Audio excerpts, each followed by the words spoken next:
Hey, what's up, you guys? Welcome back. This is video 3 of 3. This is 90 Day Fiance, and we're talking about Darcey and Jesse, as you can see in the opening.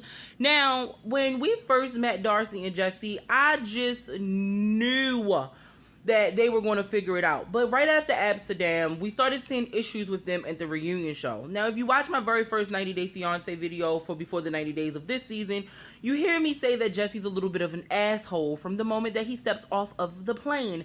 And that has not changed. It has continued. So while in New York, Jesse first meets the girls, Darcey's daughters. I believe it's Idaho and Aspen. And forgive me if I'm saying one of the names wrong, but I know for sure that one of the girls' names is Aspen. And Jesse, they go get on the boat. They have this really cool bonding moment where Jesse takes a picture with the girls and everything. So now they are in Connecticut. Now, Darcey has rented a home for Jesse and her to stay at because she feels like it's inappropriate for Jesse to be in her home with her girls and they're not married. So I have to high five Darcey for that. I appreciate that. So she rented something small for them to stay in until, Jesse's trip is over. Now, while they're at this house, okay, these two are still butting heads. Like, every little thing is an argument for them. If Darcey does something or says something in a tone that Jesse does not like it in, he will reprimand her like a child. And I think it's the military in him. Because you guys know that Jesse was in the military. And I'm not sure how long he served, but he's very anal. He's very type A personality. And he allows, I guess I want to say that Darcey allows herself to become passive. Like, really, really, like, small around him. And he knows it, and he's okay with it. He tells her to check herself and check her attitude and not to be sassy. And I'm just like, she's 43 years old, and she has two kids that are young enough to be your little sisters. So she's going to have whatever attitude she's going to have, Jesse, buddy. Sorry. But she constantly apologizes for being herself, and I hate it so much. I hate that she feels like she has to apologize for being who she is. And I hate that Jesse makes her feel small and makes her feel little. I do not like it. So I believe it was either episode 3 or 4. They're having dinner and the girls come over and her and Jesse team up to cook. But prior to them cooking, they have an argument about the grocery list. She's talking about what she wants to put on the grocery list, what the girls like. He's just like, okay, fine, whatever.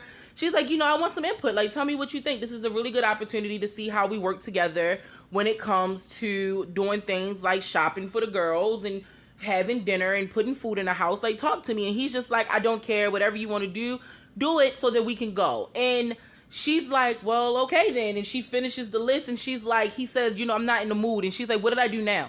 And he's like, I'm just not in the mood for your sassy attitude. I want to make this a good experience. I want this to be good for the girls. This is really important to me. And so they have a blow up. He walks out the back door and sits on the back porch. She walks out the front door and then she comes back in and she tells him to grow up. And she tells him, I know that you're only 23, 24, but I need you to act like a little bit more mature because I can't deal. And she starts to tell us how she's never dealt with somebody with this type of personality before, which is very strong. And she doesn't like it. She's starting to feel that Jesse may not be a good fit for her, but she tries anyway. So they get to the supermarket. And as they're shopping for steaks, they get 4 steaks. He picks up some things for the girls. Like, I think the girls will like these juices. I think they'll like this cake. And she's like, it's good to see you doing things for the girls. Like, it makes me feel good and it makes me feel like you're ready for this. And he makes a comment about wanting children. And she's like, well, I may not be able to do that because I'm 43. So, he's like, yeah, well, having children on my own is really important to me. And you knew that. And she's like, but you knew my age, so is this going to be a problem? And he doesn't really necessarily answer her. So as they're getting the steaks, she's like, yeah, I'm cooking dinner for my kids. And he's like, yeah, they're her kids, not my kids. They're her kids. And I'm just, yeah.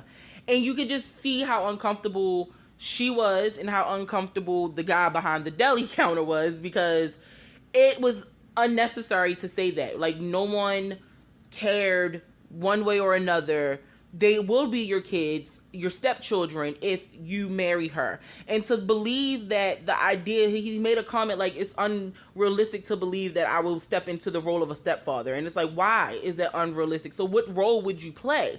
What role would you be? Are you the big brother that just so happens to be married to my mother? Like, what is it that you think you're going to get out of this other than being the stepdad? And it's just stupid that he thinks anything otherwise. So it's the night of dinner. They're cooking together. They're getting things sorted out. The girls show up. They're having conversation, and everything seems like it's doing really, really good up until the moment that it's time to cut the steak. Yeah, you heard me, some goddamn steak. They start arguing over steak.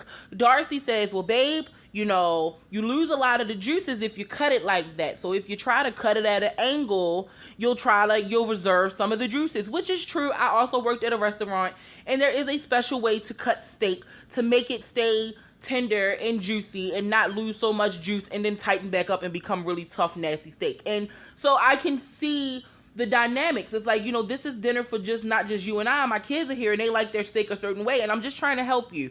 He gets pissy, walks off like a child, because Jesse technically is still a child. He walks off. He storms off onto the porch. Darcey follows. They're arguing in front of the girls. Her two daughters are like, can we just sit and eat dinner, please? Like, they go get their mother, like, can we just eat dinner? Like, can you guys not do this? And the fact that the two kids, who are 11 and I believe 12, had to step up and say something to them is such a problem for me, because you two are too damn adult to be having these types of arguments in front of these kids, period. So she sets the table, Darcey sets the table, and Jesse comes in and he tells her that he doesn't want to talk to her. And they start having this, again, argument in front of these girls, and it was just ridiculous. So they ultimately end up eating dinner and then going home, and the girls went home, you know, back to their house because they could not stay there. So let's go ahead and fast forward to them in the room packing. Darcey says that her feet was cold, and so she put her feet either on top of or tried to slide them into Jesse's shoes. And Jesse's like, don't step on my shoes. And she's like, I'm not stepping on your shoes. I was going to put them on, you know, just trying to warm her feet up. He's like, no, you're stepping on my shoes. How would you feel if I stepped on your shoes? And she's like, well, you can step on my shoes. Now, as Jesse's packing, she tossed her shoe, like, here, step on my shoes. And he's like, you threw a shoe at my head.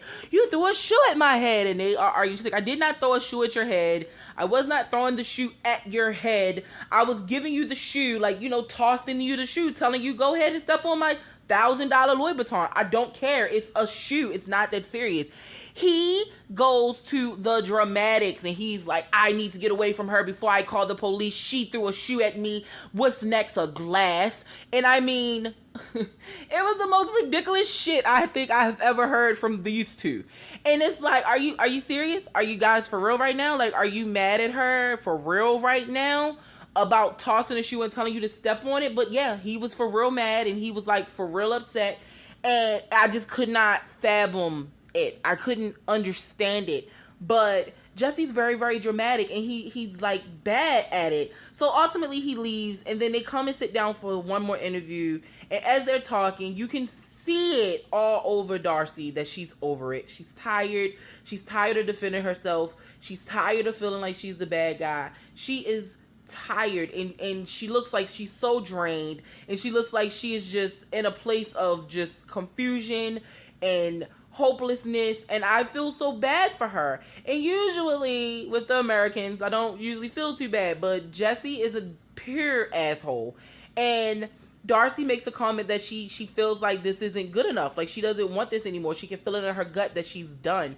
And this motherfucker starts to cry. And I'm sorry that I'm cussing, guys, but this dude has like taken me to a place that I didn't think I could go for two people that I don't know for real. You know what I mean? Like, he made like he's crying and he's like, oh, you know, I love her a lot and I care for her a lot, and I was just trying to make this all work, and I was just trying to make everything okay, and I just, you know, I love her. And Darcey's like laughing a little bit, and she's like, you know, I've shed so many tears and I've cried so much that it is just good to see that he actually cared at one point. Like, it's good to see him cry. I know I shouldn't feel that way, but it is. It's good to see him cry. And he kind of like just gives her a look and then was like, you know, she's manipulative and a liar. And it's like, you say all of that while saying that you love her. You then turn around and call her a manipulator and a liar. Good job, Jesse. Good job. That's all I got, guys, is good job, Jesse. And I don't know if this is over for real. You know, we got some more episodes to go. I don't know. And I don't know if Darcey's going to really like move on, but I want her to. I want her to find somebody that maybe a little bit closer to her age that can respect her and make her feel pretty, because he doesn't make her feel pretty. He makes her feel bad. And I want him to just date somebody that's going to let him be that damn controlling. So sound off in the comments. Tell me what you think. Thanks for watching. I love you guys. Peace.